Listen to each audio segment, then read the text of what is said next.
Most people, to the untrained eye, are going to sit here and say that this owner starved her dogs. We're going to head up to that dog call right now. So we'll go out, we'll assess the situation. I mean, look at that. These dogs look like garbage. I mean, that's just not... Did you see there's bags of food there? She was very upset about losing all of her cats. She called me up a few times in tears. I need my photos. I need to be able to paint this picture for the judge so that he sees what I see.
morning and welcome to the Environment Protection Commission meeting for Thursday, February 19, 2026. Before we give the invocation and the pledge, just like to say that Commissioner Hagan is online and Commissioner Woos is running a few minutes late. Commissioner Cameron Cepeda, would you give us the Pledge of Allegiance and the invocation? And let us all stand, please. I pledge allegiance to the flag of the United States of America and to the republic for which it stands, one nation, under God, indivisible, with liberty and justice for all. Heavenly Father, we begin our meeting today thanking you for who you are, for your goodness and your mercy. We have so much to be thankful for, especially for the amazing employees of the EPC. They serve with sincere hearts and act as faithful stewards of our community's natural resources. Thank you for using them to help protect our air, water, land, and wildlife for future generations. And we pray for a special blessing upon all who serve in the EPC. Strengthen them in their continued commitment to conservation, restoration, and responsible environmental planning.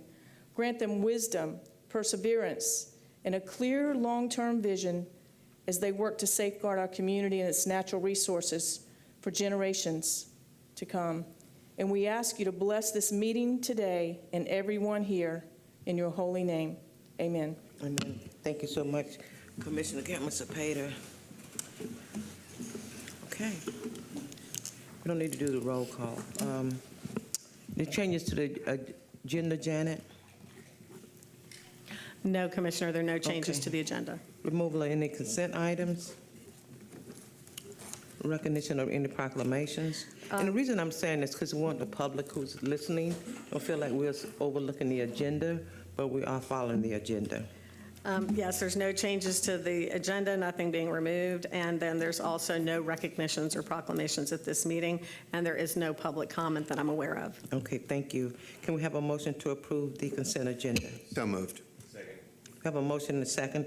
A motion by Commissioner Coyne, second by Commissioner Bowles. Please record your vote. Yes. Okay. The motion carried 6-0. Okay. Public hearing, we have none for public hearing. Now we're moving to the regular agenda. Janet. Thank you, Commissioner. And for roll call, obviously Commissioner Hagan just voted yes, and everybody's here. So I Yes. think the only person who's not here is Commissioner Woostel, who's running late. Yes. So for the regular agenda, the first presentation, 9A, is wetland delineation and mitigation. And we have EPC staff Kim Tapley coming up to give that presentation. Good morning. Before you start, Clerk's office, would you please recognize Commissioner Woostel? He just joined the meeting. Thank you. Go ahead with the presentation. Good morning, Commissioners. As Ms. Lorton said, my name is Kim Tapley, and I'm in the Wetlands Division. This presentation will provide an overview of wetland delineations and the wetland impact and mitigation review process. Starting off, why do property owners need a wetland delineation? Typically, it's going to be for a property transaction, a proposed property split, or a development is going to be proposed for the parcel. Let's get into some of the technical aspects of what occurs for a wetland delineation. EPC staff utilize 62340 Florida Administrative Code to establish a wetland boundary. The three characteristics that are evaluated are wetland vegetation, hydrology, and hydric soils. In order to document the scientific observations from the field, EPC staff complete a minimum of 2 data form sets for a wetland delineation. This documentation is a requirement pursuant to the Florida Administrative Code. Don't worry, I'm not going to go through each section of the form today. I just want to highlight a few of the important areas. Water is the driving force of wetlands. Staff investigate evidence that water has been standing for a period of time. There are 13 indicators to look for. In this photo, Jackie is measuring the stain lines and elevated lichen lines on the tree. These white-colored lichens do not like to be inundated and are a good indicator of how high the water gets in a wetland. The vegetated index listed in 62340 is used in the identification and delineation of wetlands within Florida. It is a broad, comprehensive list of Florida native and naturalized species classified as obligate, facultative wet, or facultative to identify wetland vegetation. The list includes hundreds of species categorized into strata such as canopy, subcanopy, and ground cover. Obligate plants are those plant species which grow in saturated soils. Facultative wet plants are plants which are found mostly in wetlands but can occasionally occur in uplands. And then we have facultative plants, which are plants that are so problematic in their distribution as to render them inappropriate from indicating inundation or soil saturation. Brazilian pepper is an excellent example of a facultative plant. Those plants are not used when evaluating the dominance of plant species or when determining the appropriate strata. Hydric soils are soils that are saturated, flooded, or ponded long enough to develop indicators in the soil profile, such as the examples here on the screen. Soil saturation or inundation, when combined with anaerobic microbial activity in the soil, can cause a depletion of oxygen. This promotes a biogeochemical process, such as the accumulation of organic matter and the reduction, translocation, and/or accumulation of iron and other reducible elements.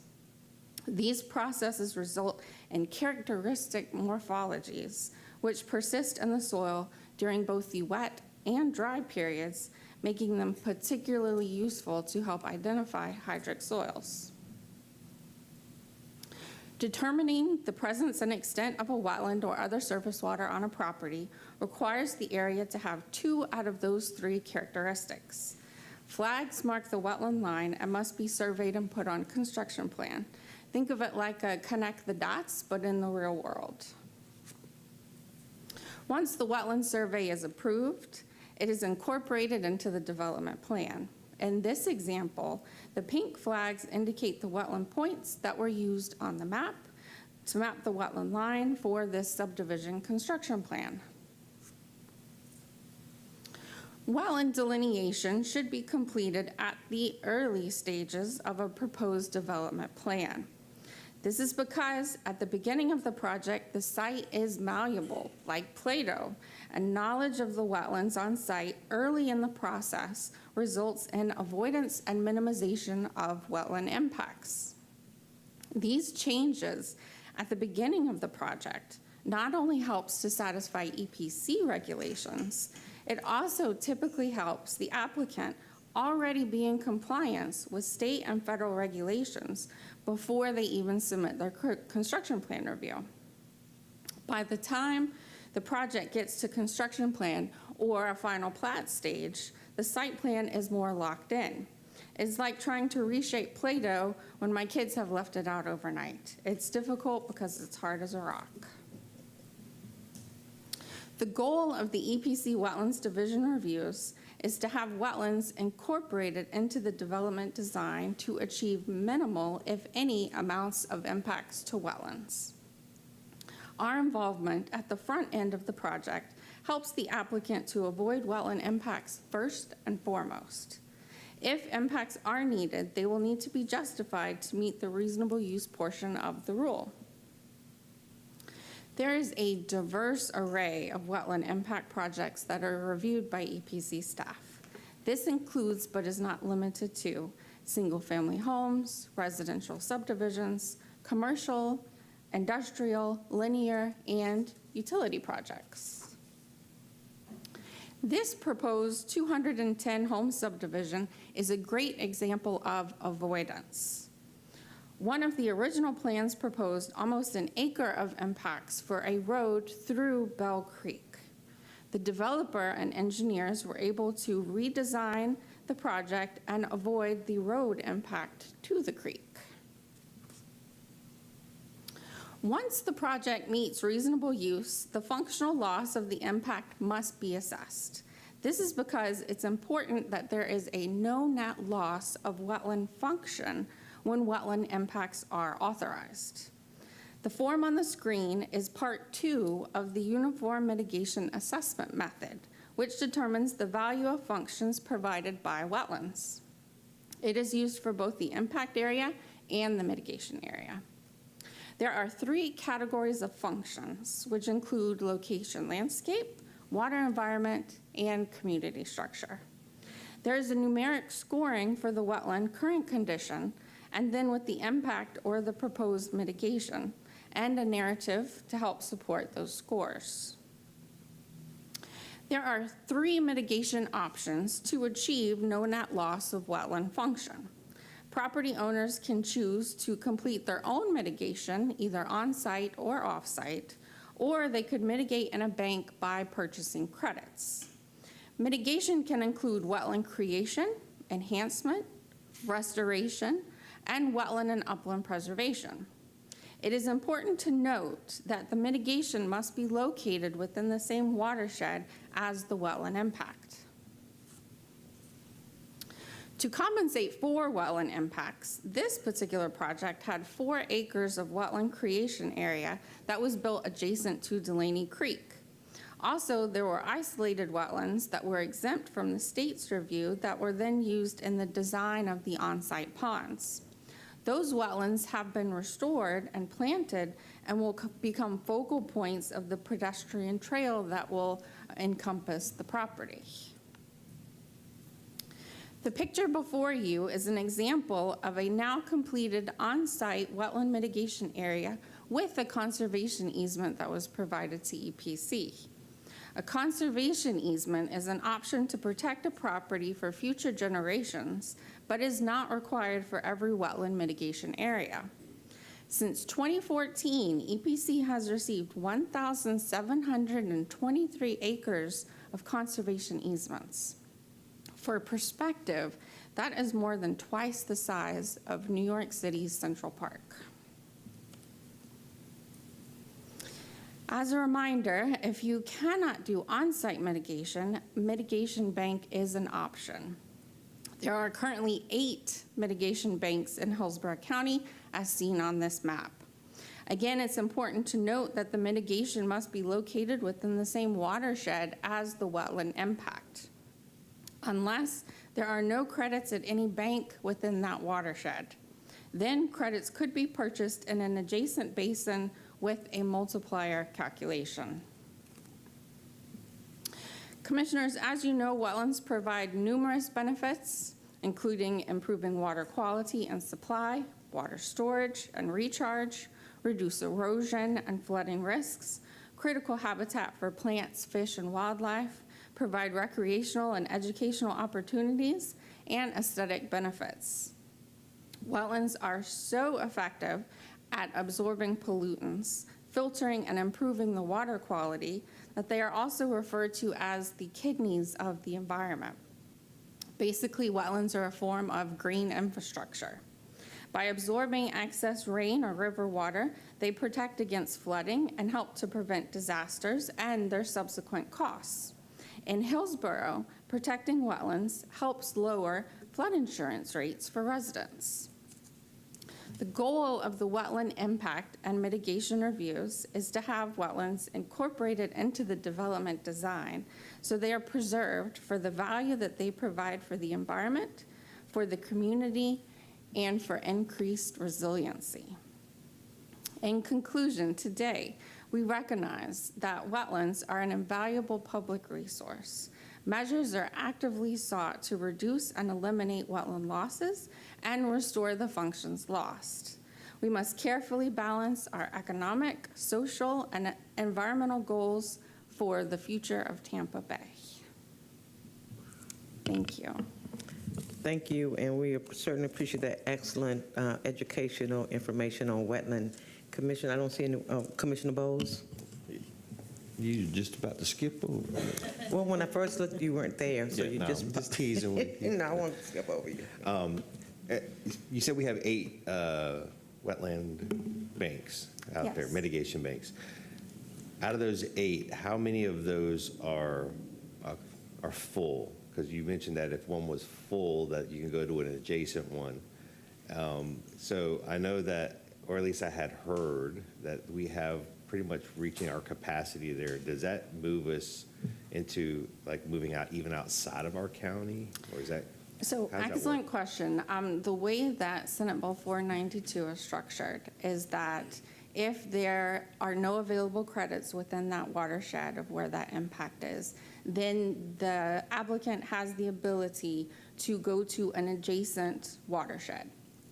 Another really important factor for 492 is that it speeds up and streamlines the credit release process for the banks. So a lot of the banks, especially the ones that we have in the Tampa Bay Basin that are out of credits, they have credits in the queue to be released. They have to meet certain milestones to get that released. Well, Senate Bill 492 streamlined that process for them to get those released faster.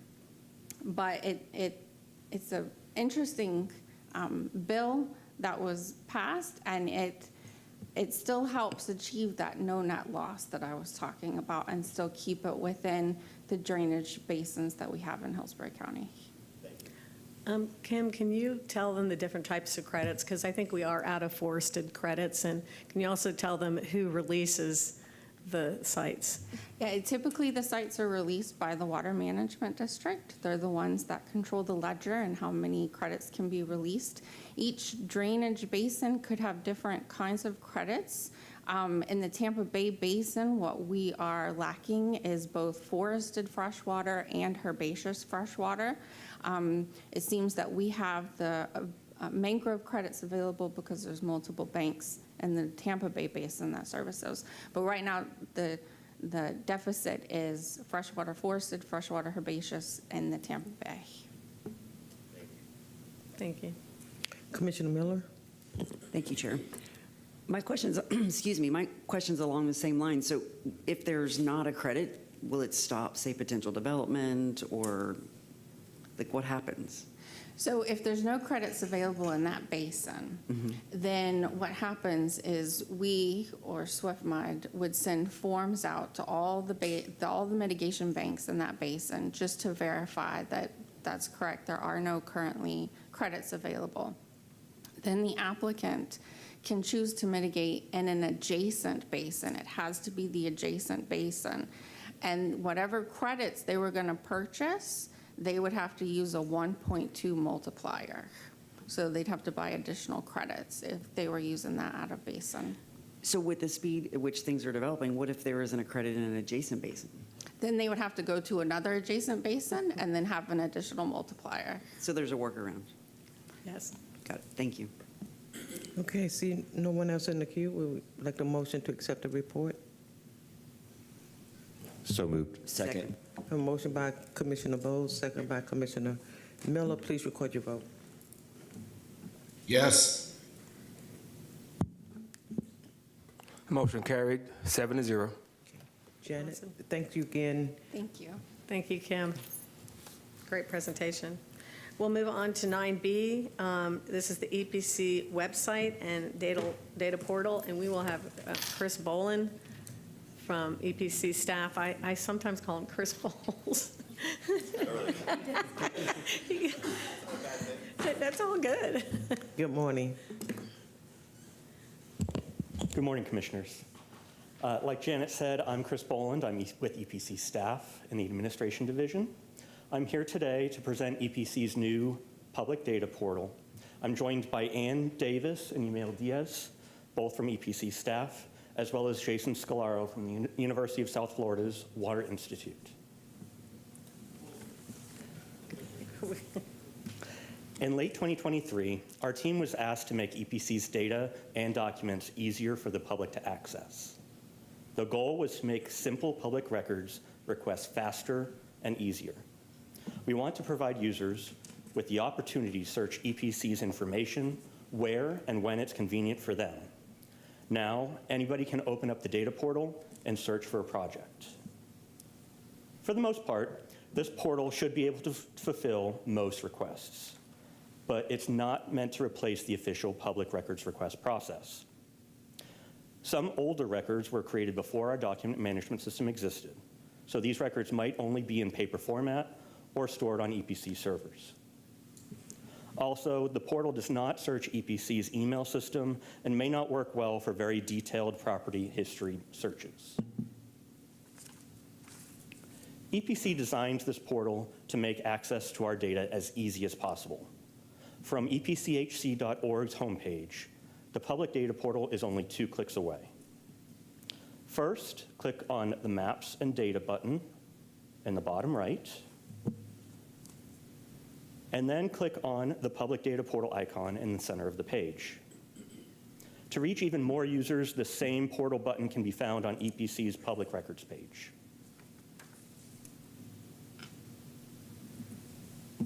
Portal users can search these 16 current and past databases. They can use keywords like project name, applicant name, business name, street name, property folio number, or any project number. Databases are marked with the globe icon can also be searched on a map using the map search tool. The portal updates these data every night. This means that any project changes or new documents added by staff will be available to view the very next day. Let's look at the different ways users can search the portal. This is the portal's main page.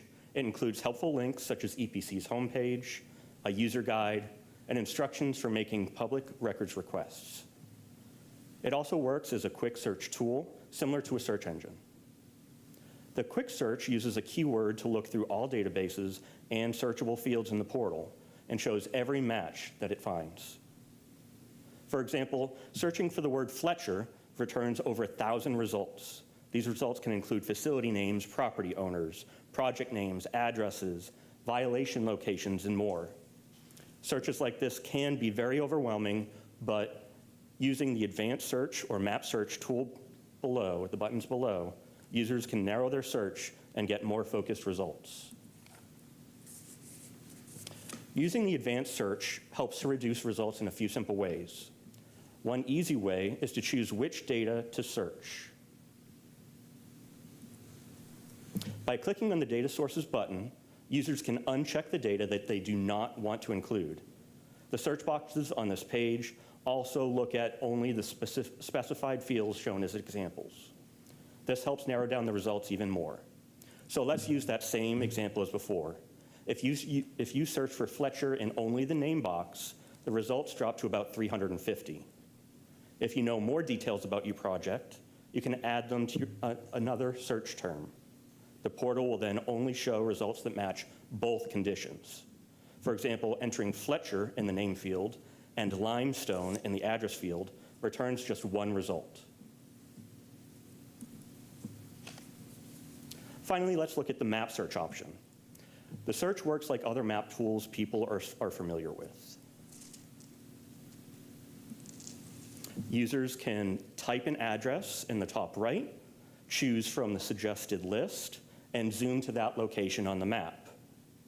There's also a Search This Area button, so if the user moves the map even a little, this button will update the results for the new area. When a user clicks on a point on the map, or the View Map button in the results list, the map centers on that point and a pop-up appears with information about that project. The project will also be highlighted at the bottom in the results list. After finding the correct project, users can then click on the View Details button and open the project's details page. Remember, this map search only works for the data marked with the globe on that earlier slide. After clicking the View Details button, a page like this will open. This page shows detailed information about the project, such as the data source where it came from, project name, address, a small map, and sometimes links to related projects or reviews.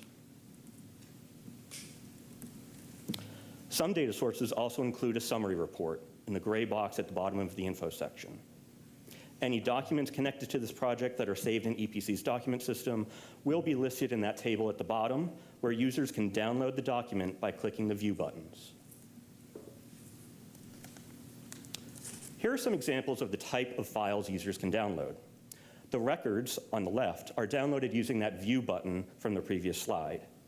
These can include applications, inspection reports, photos, maps, plans, and sometimes emails related to the project.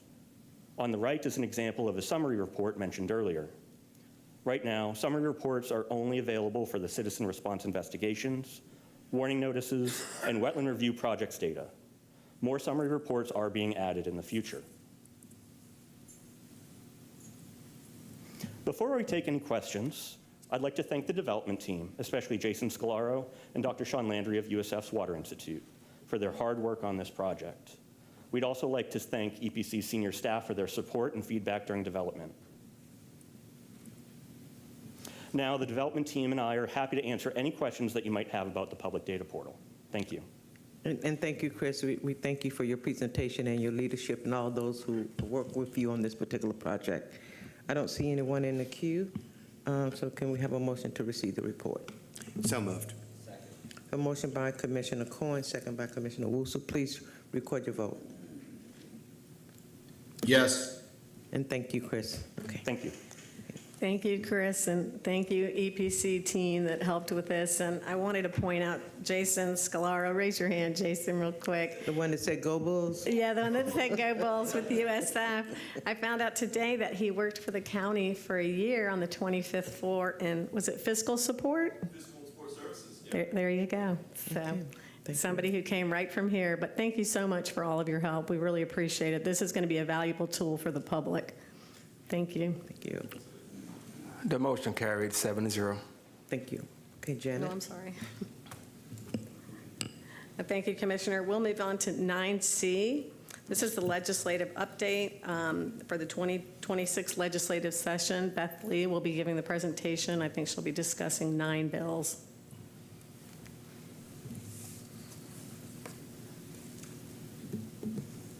Good morning, Commissioners. Good morning. As Janet mentioned, my name is Beth Lee with the EPC Legal Department. So I will be providing a brief legislative update for the current 2026 legislative session. So as you know, the session started on January 13th and will conclude on March 13th, 2026. It was an earlier session this year. And so the EPC Legal Department, what we do is we monitor environmental and administrative bills each session. So this presentation is only going to cover a handful of those. In the agenda item, there are some additional bills of note that we have been tracking. So I'll be providing a status of each bill, but because we are about halfway through the session, bills that have not moved through their respective assigned committees or has a House or Senate companion are unlikely to succeed. But even so, our legal department still tracks those bills to see if that specific bill language gets tucked into a faster moving bill. So to start out, we have the nature-based coastal resiliency bills. So along with some specific language to promote restoration of aquatic preserves in Florida, these similar bills propose a new statute that requires FDEP to develop rules and guidelines for nature-based methods to offset increasing effects of hurricane flooding, sea level rise, and coastline development. If that sounds familiar, it's because this is approximately the 4th session that this bill topic has been proposed. And so nature-based methods and green infrastructure include planting of native vegetation along shorelines to prevent erosion, like mangroves, or using green infrastructure along shorelines that dissipate wave action, like oyster balls. In addition to identifying areas at risk of significant erosion, the goals of these bills is to promote the rehabilitation of mangroves along the Florida's coastlines and incentivize more natural shorelines in development. Currently, the status is that Senate Bill 302 has passed all of its committees and is on special order calendar, and House Bill 1035 has passed 2 of its 3 committees.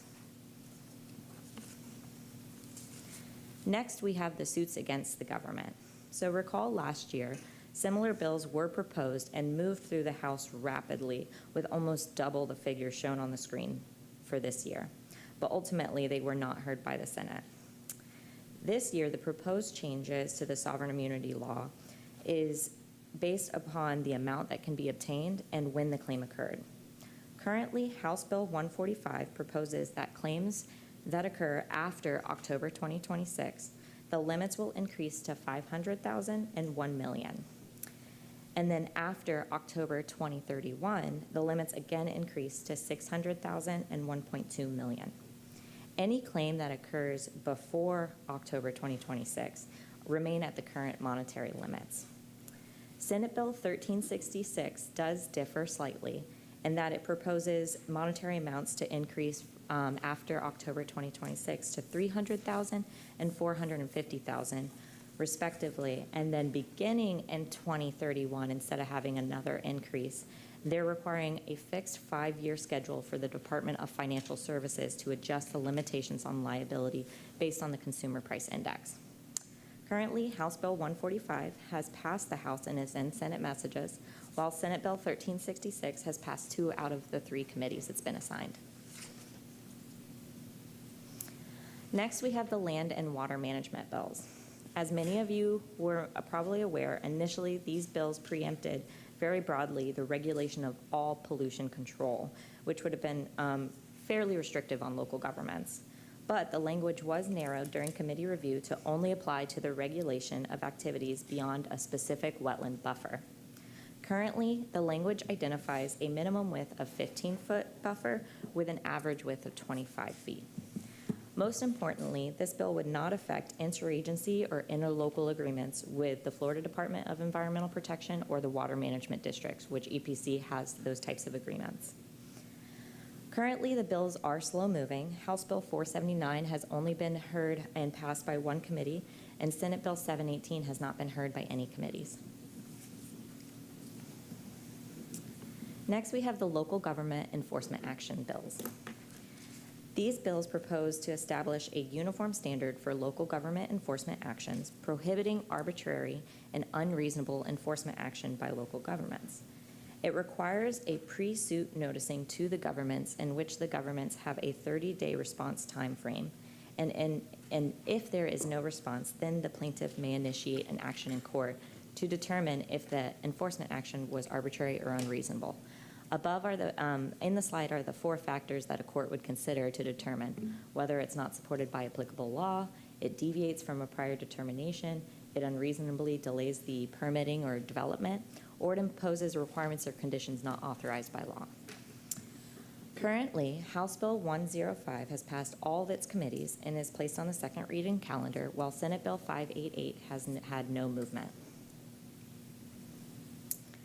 Next, we have our release of conservation easements. So these 2 bills propose to require water management districts specifically, upon application by the owner of a parcel subject to a conservation easement, to release the conservation easement if it meets certain criteria, such as the parcel on the easement is less than 15 acres, it's bordered on 3 or more sides with impervious surfaces, contains no historical, cultural, or archaeological significance, and the property owner obtains sufficient mitigation credits to offset the loss of the conservation easement.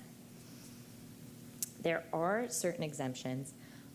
So if the CE was not required by permit, or if it's for residential developments, then the Water Management District does not have to release it upon request. Uniquely about the bill language is that the mitigation required to offset the wetland impacts from the release of the CE only requires credits from a mitigation bank located in the state versus specifying within the basin, as Kim was describing earlier. So it does not appear to limit it within that same basin as the originally impacted wetlands. And right now, House Bill 673 has passed 1 of its 3 assigned committees, and Senate Bill 938 has had no movement. Last but not least, the pair of public records bills propose to minimize delays in responding to public record requests by implementing a specific 3-day response time frame to do one of the following actions: provide the requested records within the 3 days, provide an estimate of time when the records will be provided with an estimate of cost and fees, or provide statutory citations for the denial of producing the requested records. If the 3-day response time is not met, the agency may not impose any fees for the labor or reproduction costs. Further, the agency may not charge for requests that take less than 30 minutes. Currently, EPC acknowledges all of our records requests within 1 day, and we do provide 1 hour of services before charging any costs or fees. Lastly, the bills propose a fee waiver for records requested for a public purpose, which includes public agency program support, nonprofit activities, journalist activities, and academic research. That concludes my presentation, so our Acting General Counsel, Andy Zadro, and I can field any questions on legislation. We certainly appreciate, Beth, the update on the legislature's information for us. Commissioner Worcester. Thank you, Madam Chair. Can you bring back up that slide from Dugan and McLean real quick for me? Yeah. Did I cast it? Yeah. Okay.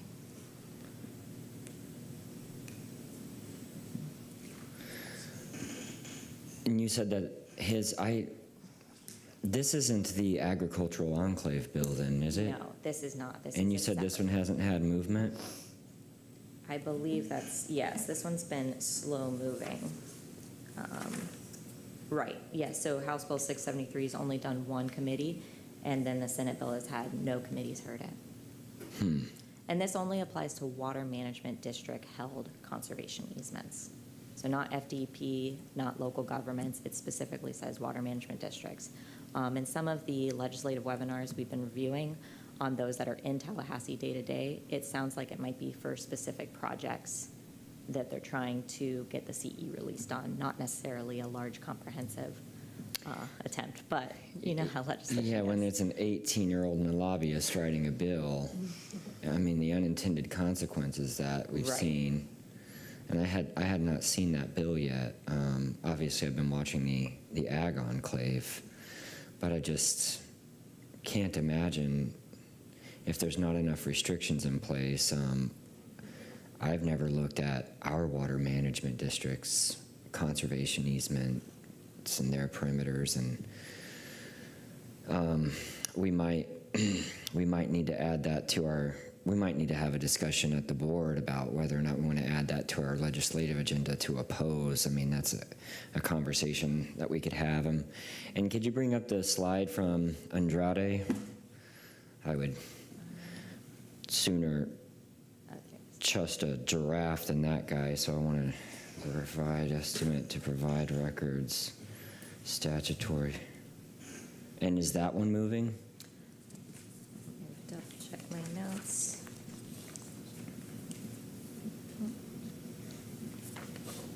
It does not seem to write down. I have an updated version of our tracking sheet. That's okay. That's okay. I'll look it up. I've got the number 437. I believe it is. So I believe that it was the House bill that was moving faster than the Senate one.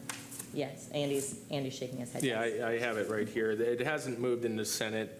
In the House bills passed 3 of the 4 committees. Okay. Okay. I'll keep my eyes on that one too. Thank you. Yes, you're welcome. Okay, thank you. So we don't need to vote on this. It's just an update, okay? So, and thank you again. Thank you, Commissioner. Sure. Thank you, Beth. Great presentation. And Commissioners, with that, we'll be moving on to the Executive Director report. If Hillsborough County staff will pull up my slides.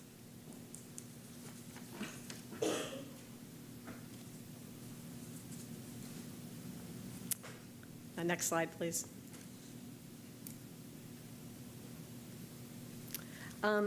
Commissioners, the first item in my slide that I wanted to talk about is these open burn restrictions. Hillsborough County has had an ongoing open burn ban effective since January 17th. EPC has delegation from the Florida Forestry Service to issue non-agriculture open burn authorization. So these are normally for development. They're not a residential burning. Each morning prior to the burning, authorized burners must contact the Forestry Service for their approval based on any restrictions due to weather and drought conditions. EPC can revoke any current authorization based on adverse conditions, and this is in the permit that we give these authorized burners. And what you see on the screen currently is the 5 active open burn permits that we have and that are issued. The Forestry Service, as of this morning, they said that only ACI, so air incinerator curtains, could be utilized instead of the open burn piles. And I don't know if that's going to change day to day. That's the first time I've ever heard that. We have adopted a burn ban. EPC has as well. It typically doesn't happen until the late months of April or May. But we're monitoring it daily, and at any time we can revoke these permits or put them in abeyance until the conditions are right for them to continue burning. And I didn't know if anybody had any questions. Okay, great. Next slide. Senior staff hosted EPC's annual holiday lunch, and we just want to say how grateful we are for your support, for our alumni support and staff support, who work so hard to ensure EPC successfully meets our mission. Next slide. On January 8th, our senior staff welcomed Jimmy Hickey, aide to Commissioner Woostel, for an overview of our agency and assistance with environmental questions. Next slide. EPC staff attended Commissioner Cameron Cepeda's town hall meeting on January 29th at the Jackson Springs Community Center in Town and Country. Next slide. We also attended Commissioner Meyer's town hall meetings on February 3rd at the Gardenville Recreation Center in Gibsonton and February 17th at the Les Miller All People's Life Center in Tampa. Next slide. In January, we participated in the City of Tampa's annual Martin Luther King Parade. We also attended Hillsborough County's annual hiking spree kickoff event at the County Fair Expo. Our staff volunteers their time to engage with the community at these events, typically on holidays and weekends. Next slide. Over the 2025 holiday season, EPC's Philanthropic Committee supported the Elves for Elders annual drive, organized by Aging Solutions Office, to help seniors in need within our community. The committee is currently hosting its annual For the Love of Bustani fundraiser to support Pet Resource Center with donations of cash and supplies for animals in need. Next slide. Members of senior staff attended Tampa Bay Day in Tallahassee on January 28th to connect with lawmakers at the Capitol. Next slide. On February 5th, we attended the annual Fresh from Florida breakfast and the Governor's Day luncheon. Next slide, please. On February 6th, the EPC legal staff served as moderators at the 8th annual Hillsborough County Bar Association Environmental and Land Use Conference. I think it was at Stetson? Yeah, that was at the Ferguson Center. Oh, at the Ferguson Center, okay. Isn't that at Stetson? It's next. Okay. Next slide, please. On February 10th, we welcomed County Attorney Julia Mandel for an overview of our agency and assistance with legal environmental questions her office may receive. Next slide, please. Last year's Clean Air Fair earned an award of merit at the 43rd Annual Planning and Design Awards hosted by the Planning Commission. This awards program recognizes projects that improve community quality of life and serve as models for others to emulate. Our 25th Annual Clean Air Fair will be held on May 7th at Poe Plaza in downtown Tampa. This year's theme, Stars and Stripes Forever, celebrating clean air together, aligns with our nation's 250th anniversary and celebrates our environment. Commissioners, we look forward to seeing you there. Next slide, please. Our next EPC meeting will be held on April 16th, and that concludes my report, unless you have any questions. I don't see anyone in the queue, but Janet, we certainly thank you for your report and giving us an update on what is happening in EPC. Okay, so we'll move right on to future agenda items. Do we have any? Commissioner Woostel? I just have one item, Madam Chair. I'd like to ask the Executive Director, similar to other future items I've had on with county staff's development services, just to work with some external stakeholders. It can be as informal or formal as you'd like. It could be you with the external stakeholders on a round table, or with as much of your staff as you deem necessary, to just a simple process improvement for the design, review, and permitting process as it relates to EPC departments only, obviously not development services. And if you can bring it back by the April board meeting, great, but if not, the June one is probably fine. Thank you. Thank you. All right, thank you, Commissioner. I don't see anyone else in the queue. Nothing else. The meeting is adjourned. Thank you all so much.